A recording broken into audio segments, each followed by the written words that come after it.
한 회기 동안 평안으로 인도하신 하나님 감사합니다. 오늘 84회 정기노회를 앞두고 먼저 하나님께 예배하오니 떠서 이 시간 모든 순서를 주님께 부탁합니다. 예수님의 이름으로 기도하옵나이다. 아멘. 신앙 고백합니다.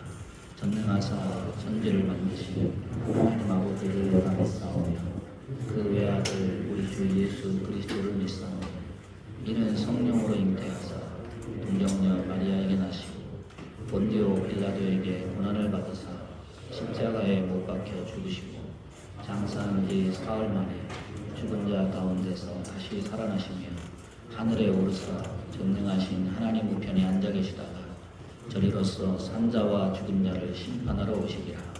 성령을 믿사오며 거룩한 공예와 성도가 서로 교통하는 것과 죄를 사하여 주시는 것과 몸이 다시 사는 것과 영원히 사는 것을 믿사옵나이다. 아멘. 찬송가 70장 찬송합니다.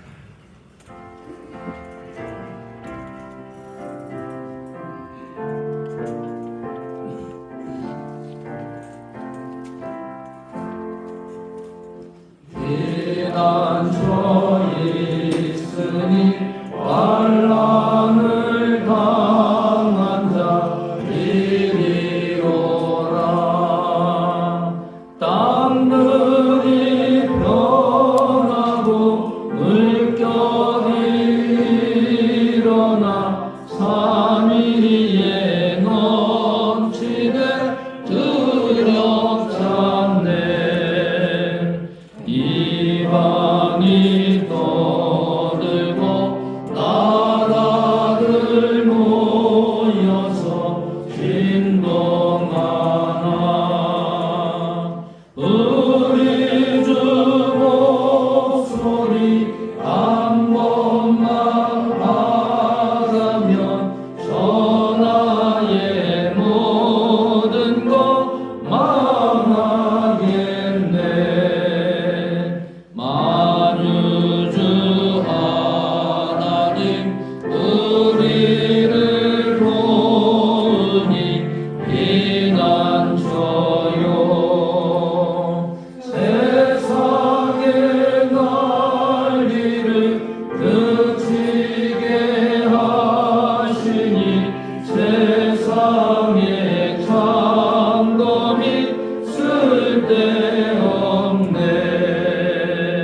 높으신 하나님 우리를 구하니 할렐루야. 괴로움이 심하고 환난이 극하나 피난처 되시는 주 하나님.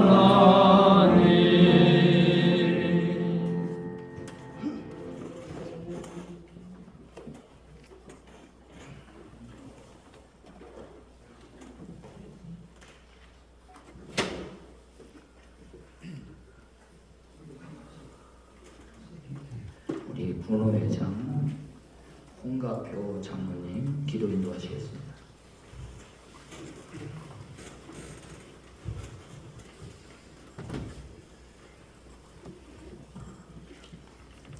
사랑과 은혜가 풍성하신 하나님 아버지, 아름다운 결실의 계절 가을을 우리에게 허락하시고 오늘 청명한 일기 주셔서 서강노회가 제84회기 정기 가을 노회를 개최할 수 있도록 은혜 주신 하나님 감사합니다. 오늘 서강노회에 속한 모든 노회원들에게 한자리에 모여 먼저 교회 예배를 드리오니 성삼위 하나님께서 영광 받으시옵고 성노회가 되도록 성령 인도하여 주시길 원하옵나이다. 이 땅에 많은 교회들이 코로나 팬데믹 시기를 겪으면서 여러 가지 어려움에 직면해 있음을 주께서 아시오니 속히 하나님을 향한 예배와 교회의 본질을 회복하여서 다시 힘을 내어 부흥의 길로 들어설 수 있게 하옵소서. 헤쳐나갈 길도 주께서 열어주시옵소서. 특별히 연로하신 중정 총회장님과 원로 은퇴 목사님들, 원로 은퇴 장로님들에게 영육이 강건케 되는 은혜를 허락하시고 일상의 삶이 늘 행복하고 평안하도록 축복하여 주시기를 원하옵나이다. 또한 노예에 속한 모든 목사님들과 장로님들의 섬김과 수고가 지교회의 아름다운 신앙의 열매들로 풍성하게 나타낼 수 있게 하여 주옵소서. 서강노예를 사랑하시는 하나님 아버지, 노예를 이끌어가시는 이대영 노회장님과 임원들에게 건강, 지혜, 능력 주셔서 제84회기 동안도 너희가 평안케 하옵시고 산하 지교회들도 기도와 사랑과 화합으로 교회의 성장을 주도하며 비전을 가지고 계획하여 추진하는 모든 일들이 아름다운 열매로 나타날 수 있게 하여 주시기를 간절히 원하고 원하옵나이다. 아름다운 목소리로 준비해 드리는 찬양으로 영광 받으시옵소서. 이제 노회장님께서 강단에 서셔서 하나님에게 실패는 없습니다라는 제목으로 말씀을 전하실 때 하나님의 주권이 선포되어지게 하옵시고 모든 노회원들에게 큰 힘과 은혜가 되어지는 축복의 말씀이 되게 하옵소서. 오늘 성회를 개최할 수 있도록 아름다운 장소를 내어주신 나눔교회와 당회와 온 성도들에게 하나님의 사랑과 은혜로 함께해 주시길 원하고 더욱 부흥성장하는 교회가 되어 하나님의 뜻을 아름답게 이루어가도록 축복하시옵소서. 계획에 이어서 진행되는 성찬일식과 사무처라는 과정에도 하나님께서 간섭하셔서 하나님의 원하신 대로 은혜롭게 결정되고 처리될 수 있게 하옵소서. 이 시간 이후에 예배 순수와 모든 의무를 온전히 주님께 맡겨드리며 한결같이 우리를 사랑하시는 예수 그리스도 이름으로 기도드립니다.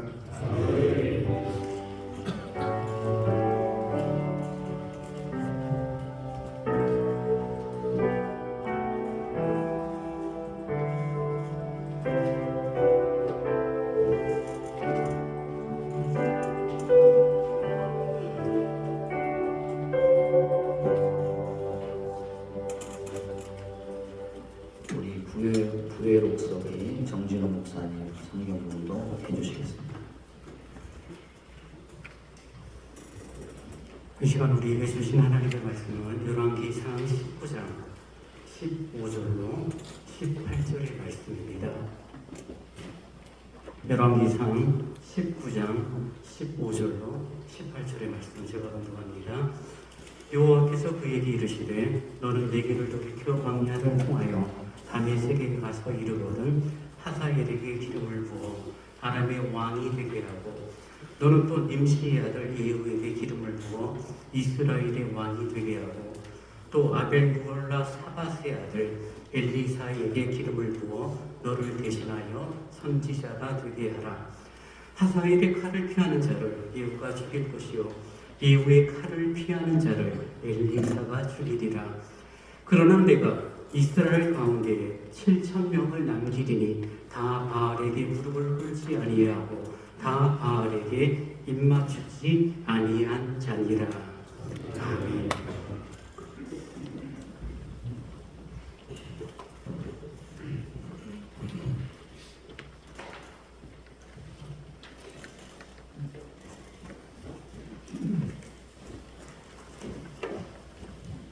한 해기 동안 하나님 은혜로 평안을 누리고 이렇게 84회 정기노회로 목사님들 만나고 함께 교제할 수 있게 돼서 감사를 드립니다. 오늘 공동한 말씀 가지고 하나님에게 실패는 없습니다. 제목으로 말씀 전합니다. 오늘 말씀 15절에서 17절은 갈멜산 대결 이후에 탈진하고 다시는 엘리야를 호렙산에서 하나님께서 위로하신 후에 주신 새로운 사명, 새로운 명령이라고 할 수 있습니다.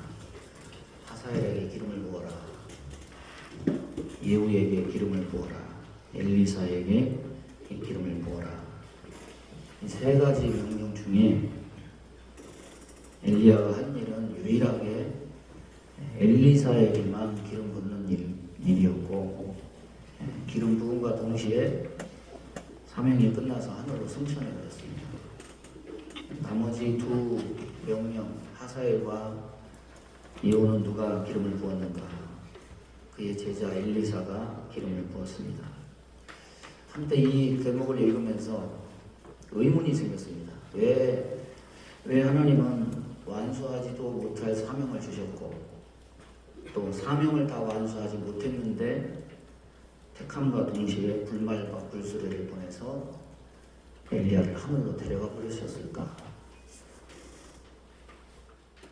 엘리야의 사역은 이 극심한 우상 숭배 속에서 북이스라엘에 임한 3년 6개월간의 가뭄과 함께 시작이 됩니다. 성경을 통틀어서 하늘에서 비를 내리고 하늘에서 불을 내리는 사역을 한 이는 엘리야가 유일합니다. 예수님이 세상에 오셔서 죽은 자를 살리고 많은 기적을 베푸셨지만은 예수님조차 비를 내리거나 불을 내리는 능력은 나타내지 않으셨습니다. 어찌 보면 그런 대단한 선지자였기 때문에 구약을 대표하는 두 선지자 중에 하나로 변화산에 나타났는지도 모르겠습니다. 이런 대단한 엘리야가 자신의 사역을 통해서 뭘 기대를 했을까? 아마 열매였을 겁니다. 더 자세히 말하면 여호와를 떠나서 우상 숭배에 빠진 아합과 이세벨이 그 능력을 보고 항복을 하고 또 그 백성이 두 손 들고 돌아오는 그런 꿈을 꾸었을지도 모릅니다. 비를 내리고 거기까지 불까지 내렸으니까 이런 정도의 능력점이면은 그런 열매는 충분히 거두어들이지 드릴 수 있을지 않을까 그런 기대를 할 법도 합니다. 그런데 하나님의 살아계심을 보였음에도 불구하고 그 기대가 다 깨어지고 말았습니다. 아합과 이세벨은 엘리야를 죽이겠다고 찾고 또 그 백성은 갈멜산에서 여호와가 참 하나님이라고 하더니 그 뒤에는 한 사람도 돌아오지 않았습니다. 불을 내려서 능력을 보여도 어느 누구도 돌아오지 않은 겁니다. 거기서 엘리야가 그만 낙심하고 말았습니다. 불을 내려서 증명했음에도 돌아오지 않았으니까 더 이상 뭘 할 수 있나? 비를 내려도 불을 내려도 돌아오지 않으니까 결국 하나님도 더 이상 어찌하지 못하는 거 아닌가? 자신의 사역을 실패한 사역이라고 단정을 짓고 또 하나님을 실패한 하나님으로 인식을 했습니다. 참 대단한 능력을 가진 엘리야지만은 성경은 이 엘리야에 대해서 이와 같이 말씀합니다. 야고보서 5장 17절 보면 엘리야는 우리와 성정이 같은 사람이로되 하나님께 부여받은 능력은 다르겠지만 이 본성, 인간으로서 감정은 우리와 같다 증언합니다. 어떤 면에서 우리와 같은 것일까? 능력을 기준으로 성공과 실패를 예측하고 기대하는 것. 비를 내리는 능력, 불을 내리는 능력이 있으면 성공할 것이고 아니면 비를 내리는 능력, 불을 내렸는데 결실이 없으니 실패했다는 생각을 갖는 것. 이런 생각이 우리와 같은 겁니다. 여러분 과연 비를 내리는 능력, 불을 내리는 능력이 있으면 성공할 수 있느냐? 이런 능력이 있다면 사람들이 하나님께 돌아올까? 복음에 비춰보면 이 생각이 맞을까? 천만의 말씀이죠. 많은 능력을 베푼다고 사람들이 감동을 받아서 하나님께 돌아오고 능력을 베풀지 않는다고 하나님께 돌아오지 않고 구원은 그렇게 임하지 않습니다. 능력을 기준으로 해서 그렇게 평가한다면 사실 예수님보다 능력을 많이 베푸신 분이 이 세상에 어디 있습니까? 그런데 그렇게 많은 능력을 베풀었음에도 불구하고 사람들이 예수님을 등지고 떠났으니까 그러면 당장 예수님의 사역부터 실패한 사역이라고 단정 지어야 될 것인가? 우리는 그런 생각까지 미치게 됩니다. 능력을 보았는데 돌아오지 않는다고 실패했다고 단정 짓는 것은 하나님의 판단이 아니라 인간의 성정에서 나오는 판단입니다. 성경이 말씀하는 믿음과 구원은 로마서 10장 17절 믿음은 들음에서 나며 오직 말씀을 통해서 온다는 것을 우리는 깨닫게 되고 이것이 유일한 진리입니다. 하나님은 왜 엘리야가 하지도 못할 사역에 대한 명령을 내리셨을까? 우리는 그 대답을 17절 말씀에서 유추할 수 있습니다. 하사엘의 칼을 피하는 자를 예후가 죽일 것이요 예후의 칼을 피하는 자를 엘리사가 죽이리라. 엘리야 이후 기름 부어 세우는 이 세 사람에게는 다 무엇이 따라다니느냐? 칼과 죽음이 따라다닙니다. 무슨 말입니까? 엘리야는 갈멜산에서 불을 내렸는데 돌아오지 않는다고 실패했다고 단정했지만 그것은 하나님의 실패가 아니라는 거죠. 하나님이 엘리야에게 주신 사명은 무엇이냐? 마지막 기회를 주는 사명입니다. 극심한 우상 숭배에 쩌든 이 북이스라엘 아합과 이세벨 그리고 그 백성에게 하나님은 마지막 3번의 기회를 주십니다. 3년 6개월 비가 내리지 않으므로 돌아오는 기회를 주셨고 또 비를 내림으로 또한 기회를 주셨고 또 마지막으로 갈멜산에서 불을 내림으로 또다시 기회를 주셨습니다. 그러나 아무도 돌아오지 않습니다. 그러니까 기회는 끝이 났고 이제 심판이 시작되었습니다. 그래서 하나님은 심판하는 선지자, 심판하는 사람들을 세우셨습니다. 엘리야는 기회의 선지자였지만은 엘리사는 심판의 선지자입니다. 그가 세운 하사엘이 이스라엘 백성을 칼과 죽음으로 심판하고 예후는 아합과 이세벨과 우상 숭배자들을 칼과 죽음으로 심판했습니다.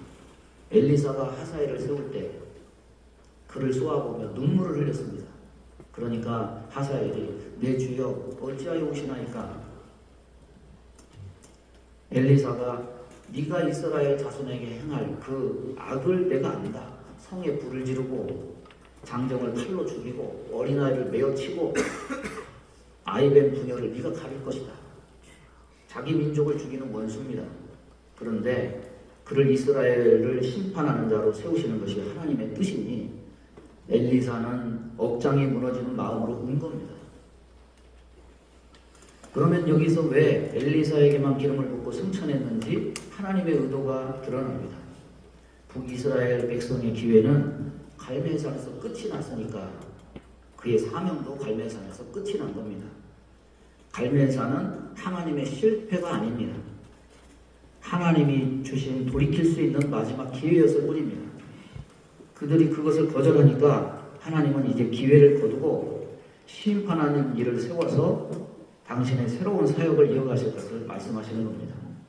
엘리야는 자기 사명과 사역에 대해서 크게 오해했습니다.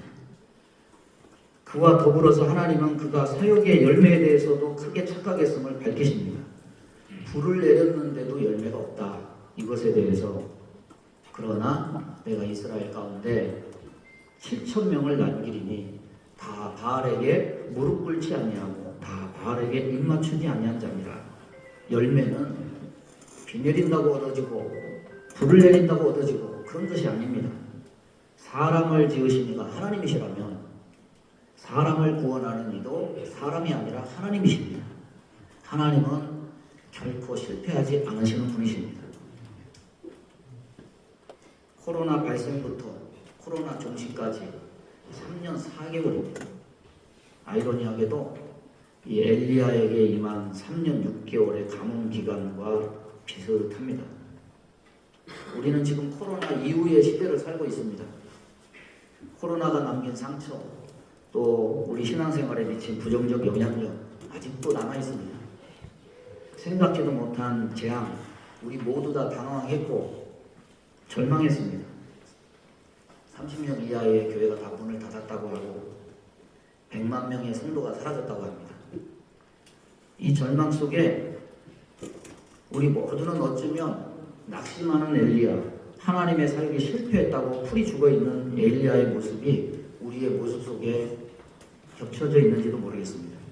그런데 저는 오히려 이 코로나 기간 동안에 노예 안에 있는 어느 목사님들을 보고 소망과 위로를 받았습니다. 다 의욕을 상실하고 절망하고 뭘 해도 안 된다는 패배감에 젖어 있는 이때 우리 노예의 세 분의 젊은 목사님들이 교회를 개척했어요. 어떤 목사님은 청빙을 사양하고 개척을 선택했습니다. 따라온다는 성도들마다 가족으로만 시작을 했는데 1년쯤 지나니까 28명이 됐대요. 그런데 그 28명이 다 교회에 처음 나온 초신자였다고 합니다. 어쩌면 이분들은 엘리야의 성정을 뛰어넘는 분들입니다. 왜? 환경과 상황과 여건과 대중들의 여론을 보고 그 일을 한 것이 아니라 바알에게 무릎 꿇지 않는 7,000명을 남기시는 하나님이 이때도 역사하실 것이다. 믿음으로 했기 때문입니다. 하나님은 전쟁 위에 계십니다. 하나님은 기근 위에 계십니다. 하나님은 전염병 위에 계십니다. 하나님은 그 어떤 때라도 하나님이 구원하실 자를 구원하십니다. 그래서 목사님들을 통해서 하나님이 다 안 된다고 하는데 구원하실 자를 구원하시잖아요.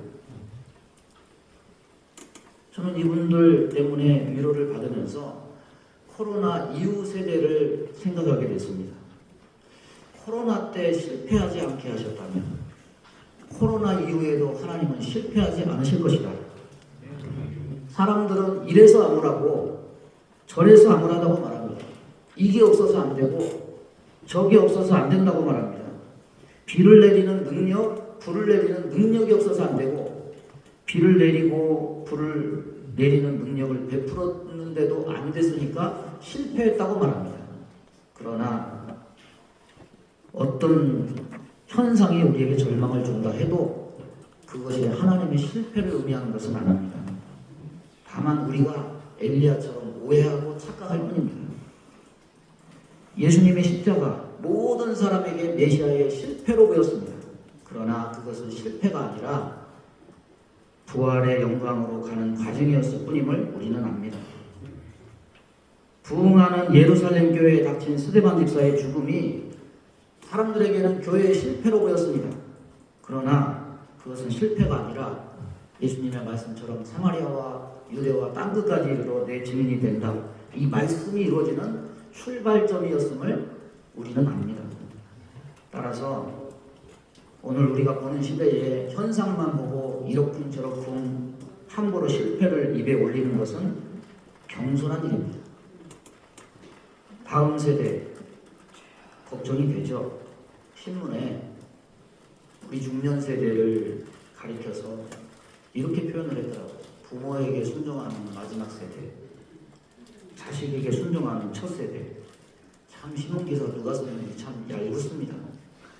그 기자 참 좀 얄미운 생각이 들더라고요. 끼인 세대라고 해서 위아래로 대접을 못 받는 세대가 우리 세대입니다. 한탄이 나오기도 하지만 저는 이 말씀으로 위로를 받습니다. 우리는 우리 세대, 우리 시대에 맡겨진 일에 충실하고 그 바톤을 넘기면 됩니다. 사명을 주시는 이가 하나님이시고 기한을 정하시는 분도 하나님이십니다. 열매를 맺시는 분도 하나님이십니다.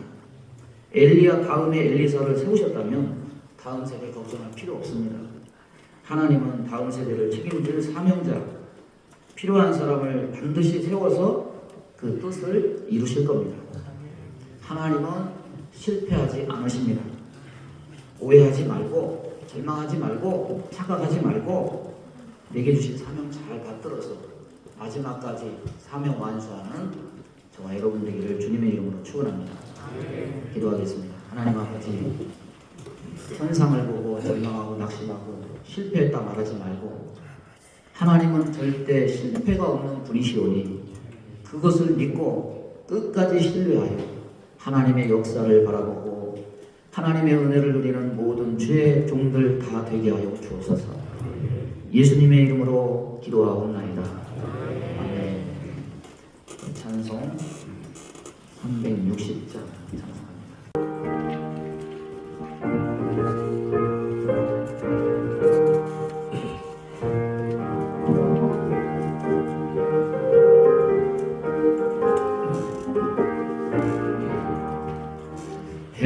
나팔 소리에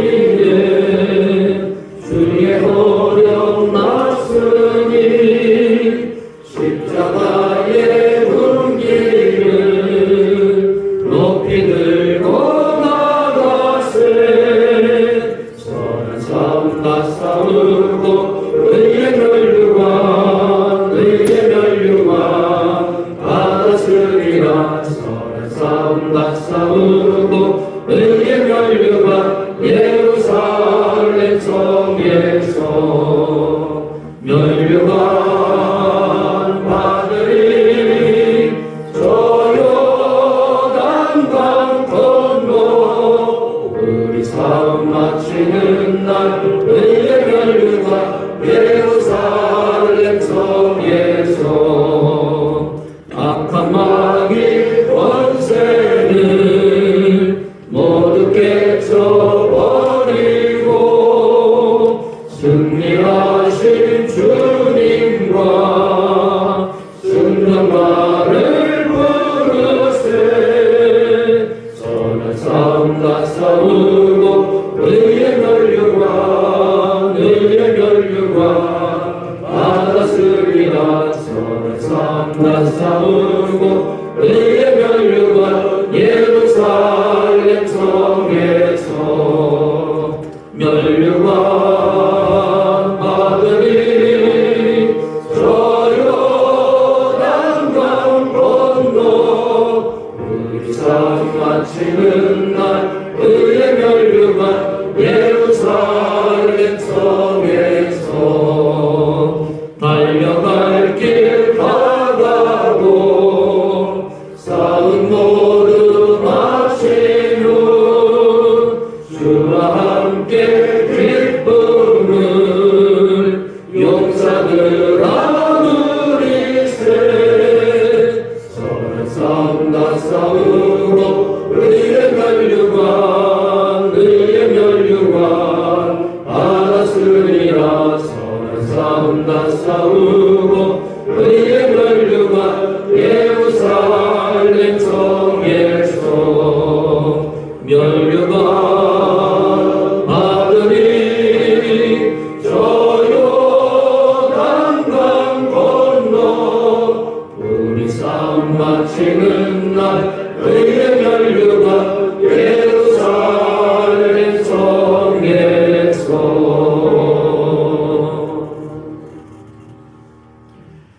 직전 노회장 최영광 목사님 축도하고 계획을 마치겠습니다.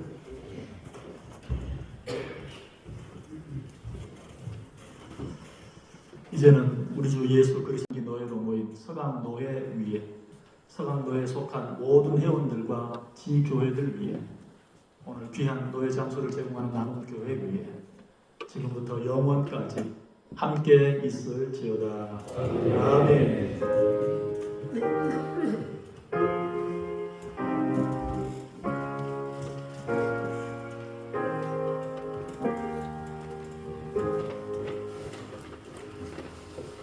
예외를 마치고요. 40분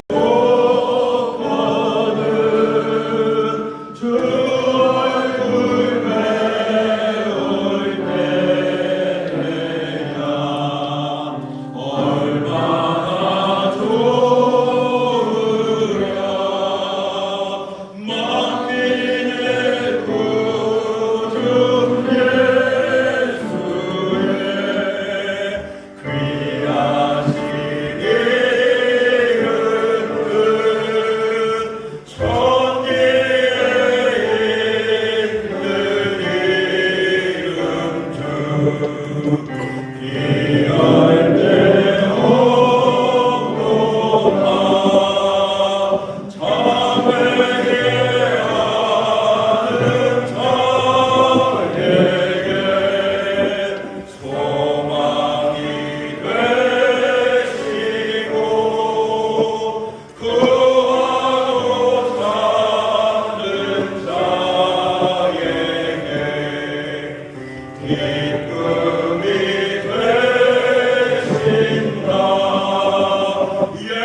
매일매일 삶 속에 주님과 동하여 살게 하시다가 오늘 서강 제84회 정기노회를 단님께서 열리게 됨을 감사드리며 노회장 이대한 모습을 통하여 귀한 말씀 듣게 하셨는데 말씀에 순종하게 하시고 주님의 뜻대로 살게 도와 주시옵소서.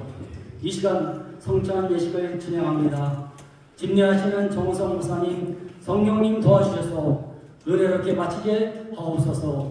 서강노회와 여기 모인 분들의 주인이신 예수님의 이름으로 기도드립니다.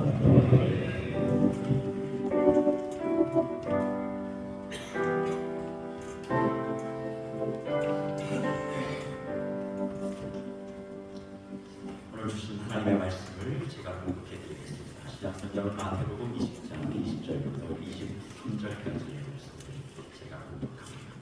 그때의 세베대의 아들의 어머니가 그 아들들을 데리고 예수께 와서 저가며 무엇을 구하니 예수께서 이르시되 무엇을 원하느냐 이르되 나의 이 두 아들을 주의 나라에서 하나는 주의 우편에 하나는 주의 좌편에 앉게 명하소서. 예수께서 대답하여 이르시되 너희는 너희가 구하는 것을 알지 못하는도다.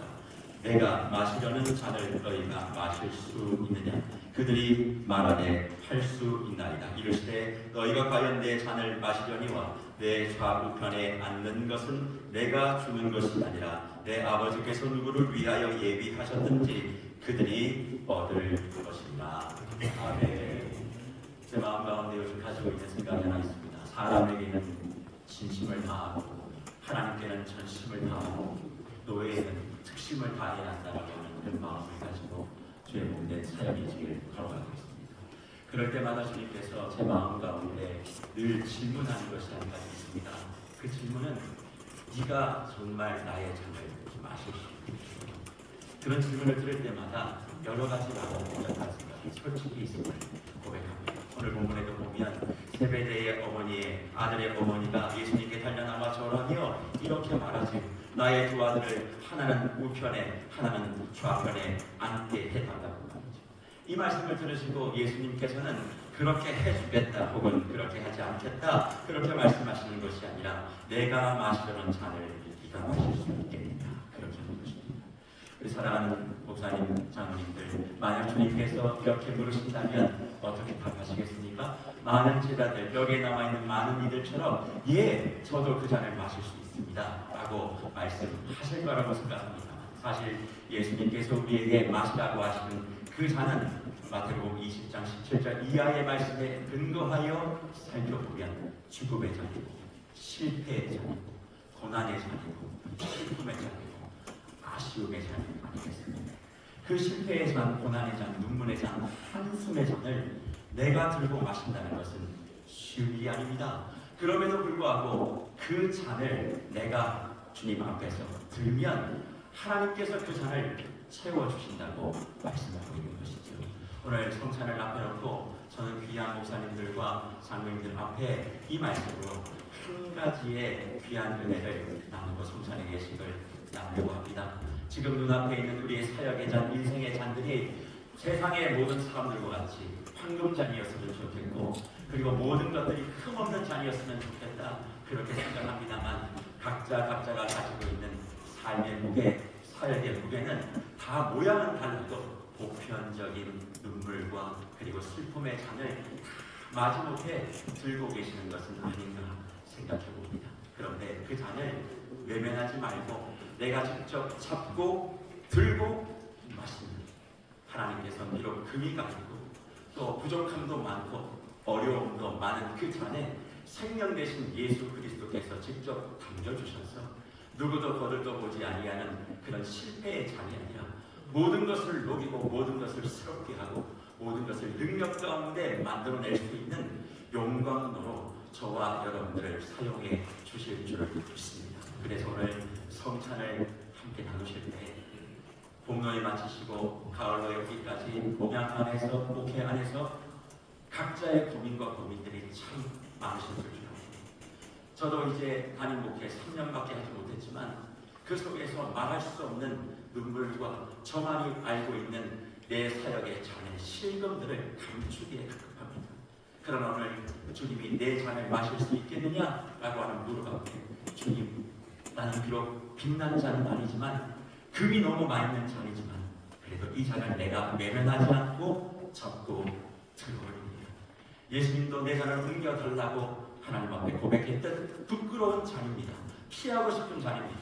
그러나 오늘 이 시간 이 잔을 주님 앞에 힘있게 올려 드릴 때 내 잔을 채우시고 아무것도 할 수 없는 것 같은 나의 모든 인생의 그 금 가운데서 주님의 놀라우신 능력이 빚어지고 녹아질 수 있도록 은혜 베풀어 주시옵소서.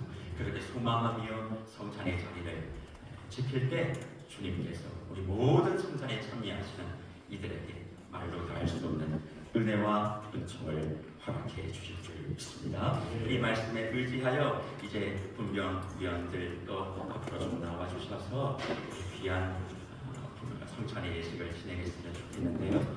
주님께서 주시는 마음을 가지고 제가 잠깐 기도하고 주님 앞에 성찬 예식을 진행하도록 하겠습니다. 내가 너희에게 전한 것은 주께 받은 것이니 곧 주 예수께서 삭히시던 밤에 떡을 갖다 축사하시고 잔을 주셨다는 그 말씀에 의거하여 이 시간 성찬 예식을 진행합니다. 주께서 함께하여 주시고 비록 이런저런 모습으로 망가진 잔을 내가 외면하지 않고 주님 앞에 올려드릴 때 작은 잔이지만 그 속에 주의 능력이 함께하는 능력의 영광으로 우리를 다 바꾸어 주셔서 더욱더 힘있게 주님 나라 사역 감당할 수 있도록 복 내려 주시옵소서. 감사와 영광을 올려드리고 예수님의 이름으로 기도하옵나이다. 아멘. 이 시간 분명하는 시간들을 가지고 주님 앞에 기도하시고 하나님께서 은혜 베푸실 때에 너희를 위하여 기념하는 그 몸으로 하나님께서 우리에게 허락하신 주님의 귀한 이 떡을 받으시고 주 안에서 더욱더 힘을 받으시는 모든 주의 목사님들 또 장로님들 되셨으면 좋겠습니다.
후에 또한 그와 같이 잔을 가지시고 이르시되 이 잔은 내 피로 세운 새 언약이니 이것을 행하여 마실 때마다 나를 기념하라 하셨으니 이 말씀에 의거하여 주님 다시 주의 잔을 받습니다. 우리 안에 생명의 보혈을 채워주시기를 원하옵고 다시 한번 우리의 심령 가운데 패배가 아닌 실패가 아닌 하나님의 능력으로 힘있게 나아갈 수 있도록 주님께서 잔을 드는 이들마다 축복하시고 하나님의 놀라우신 은혜 아래 깊이 잠길 수 있도록 역사해 주옵소서. 감사를 드리옵고 예수님의 이름으로 기도하옵나이다. 아멘. 이제 잔을 나누도록 하겠습니다.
이에 그들이 찬미하고 감탄선도 하니라. 사랑의 주님 감사합니다. 오늘 이 시간 우리에게 주의 생명의 떡, 생명의 보혈을 공급하여 주시고 우리의 상하고 연약한 영혼 위에 다시 생명의 기운을 부어주셔서 맡겨주신 모든 사역지 우리의 삶의 길들을 힘있게 걸어가게 해주신 줄 믿사오니 더욱더 각자의 사역들마다 삶의 걸음걸음마다 예수 그리스도의 능력과 부흥의 역사가 증표되어 나타나게 하여 주시옵소서. 우리의 삶을 책임지시고 인도하여 주신 주님께 무한 감사 영광 올려드리옵고 예수님의 이름으로 기도하옵나이다. 아멘. 이제 찬송가 154장 생명의 주여 열간 함께 부르신 후에 축복 기도 나눔으로 성찬 예식을 마치도록 하겠습니다.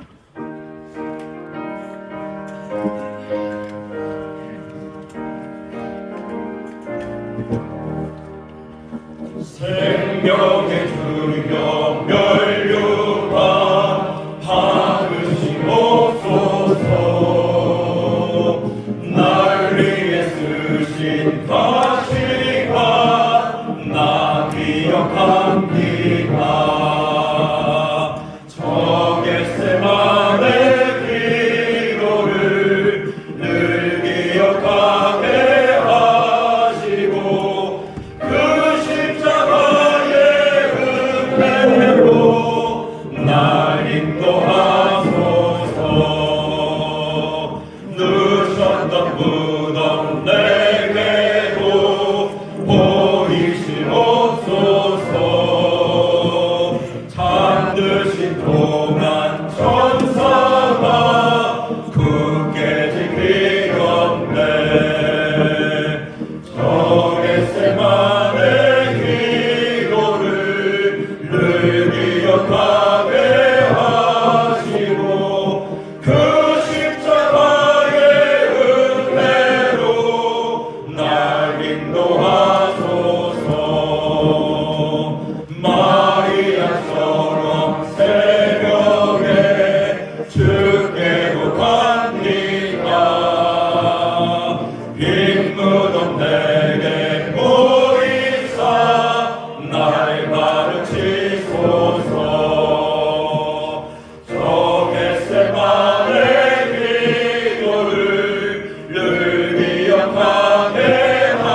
생명이 되시고 구주가 되시는 예수 그리스도의 한이 없으신 은혜와 하나님 아버지의 말로 다 할 수 없는 사랑과 성령의 위로 충만 역사하여 주시니 오늘 이 시간 비록 금이 가득하고 누구에게 주목받지 못하는 나의 잔, 그러나 외면하지 않고 그것을 부인하지 않고 이게 내 모습입니다. 그런 마음의 고백을 담아 주님 앞에 나의 잔을 다 붙들고 높이 들 때 주님께서 그 잔 위에 생명의 강수를 부으셔서 이 세상의 모든 것을 다 품어 안고 녹여 새롭게 역사하실 하나님의 나라의 귀한 영광으로 쓰임받기로 소망하는 귀한 모든 주의 목사님들과 장로님들 머리머리 위에, 그리고 섬기시는 모든 교회와 가정 위에, 그리고 영광스럽고 거룩한 성도회 위에 이제로부터 영원토록 항상 함께할 것을 간절히 축원하옵나이다. 아멘.